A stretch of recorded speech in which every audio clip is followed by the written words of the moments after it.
E aí, pessoal, o que podemos falar do jogo que acabou há pouco, aqui no Colosso da Lagoa, 0-0, mas um jogo que a individualidade merece muito, mas muito que a gente fale.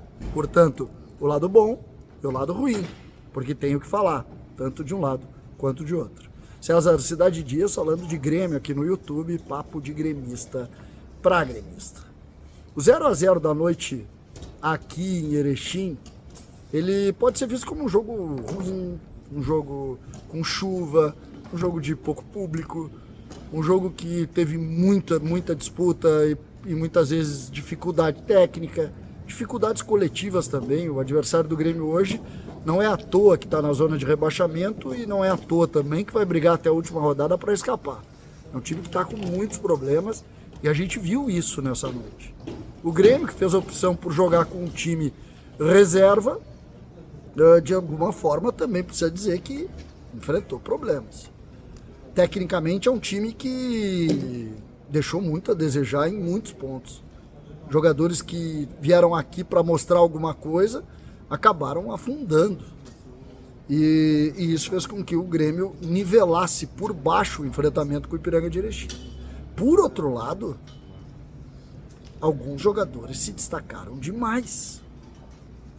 Nós podemos citar, e eu vou falar especialmente sobre ele, vai ter um capítulo sobre isso, o principal nome, que foi o Gustavo Nunes. Mas eu quero começar falando da individualidade do goleiro. O Kaique foi bem mais uma vez. O Kaique é reserva absoluto do Grêmio porque o Marquezinho vem para ser titular. Mas eu não posso aqui tirar o mérito do Kaique nesse momento, tá? O Kaique hoje foi importante para o Grêmio. 2 ou 3 intervenções, teve uma saída de gol ruim, mas foi um jogador que ele ganhou muita confiança em relação àquele jogador que a gente viu começar no Grêmio no ano passado.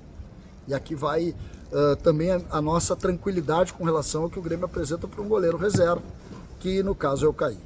O lateral direito, o Fábio, modesto, ele que pode ser um jogador que venha a brigar pela titularidade. Hoje a gente viu muito tímido até, sabe? Muito tímido, eu não vi muita coisa do Fábio hoje, não apresentei nada que tenha nos apresentado algo muito forte.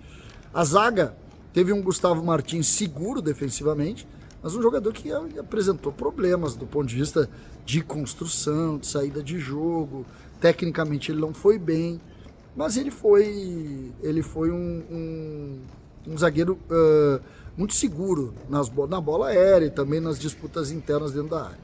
O Vini, eu não gostei, tá? Eu não gostei mais uma vez, mesmo sendo a liderança da defesa, jogador experiente e tal, não conseguiu ser um jogador de total domínio. Uma das poucas oportunidades passaram por dificuldades dele, teve uma jogada no meio campo que ele errou o tempo da bola, que foi muito ruim.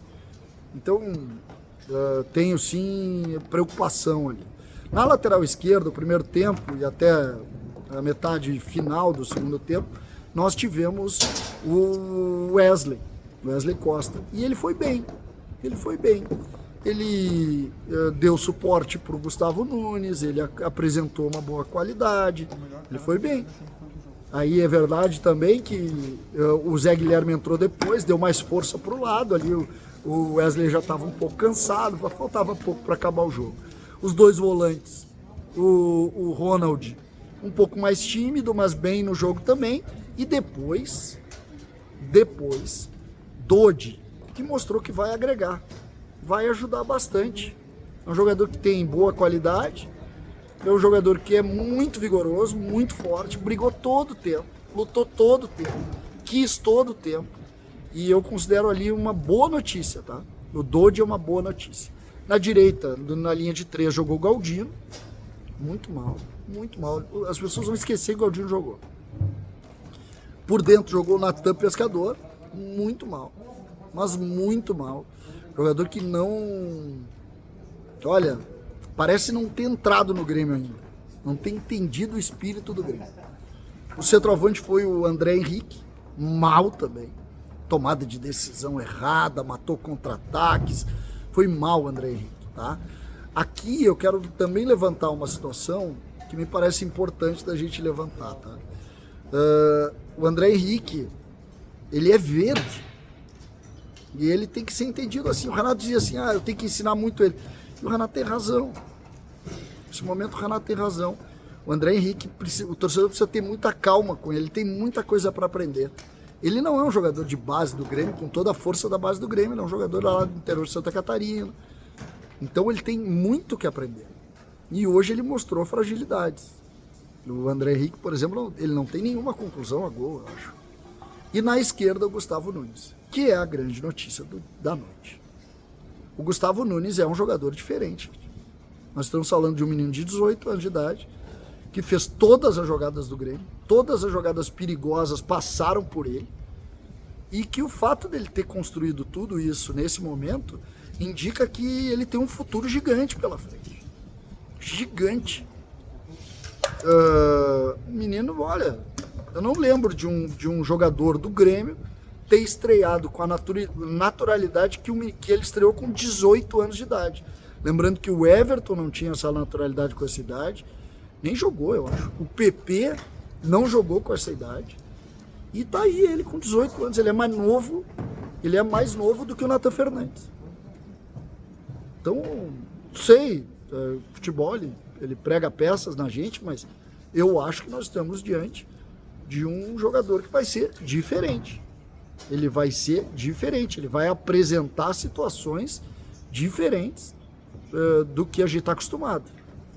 A notícia da noite do Grêmio chama-se Gustavo Martins, ou Gustavinho, como quiserem chamar. É um jogador muito, muito talentoso, tá?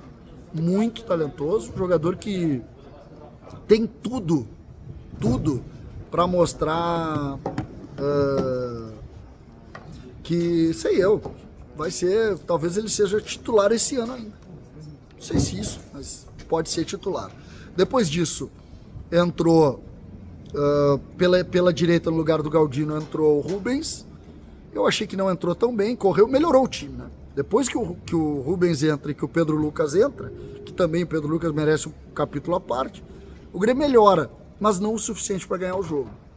O Rubens entrou, brigou mais do que o Galdino, e o Pedro Lucas entrou no lugar do Nathan. Foi melhor que o Nathan, mas não o suficiente. E aqui uma pergunta.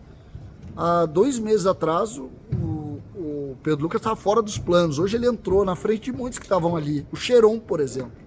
Não entendi o que o Grêmio quis com isso. Essa, para mim, é uma das dúvidas que o jogo deixou. Por que o Grêmio voltou a utilizar o Pedro Lucas e não o Cheron, que é jogador do Grêmio, que tem contrato mais longo. Essas foram as minhas considerações do jogo. O que vocês acharam? Queria saber a opinião de vocês também. Estou muito impressionado e estou errado com relação ao Gustavo Nunes? É uma pergunta. César Cidade Dias falando de Grêmio aqui no YouTube.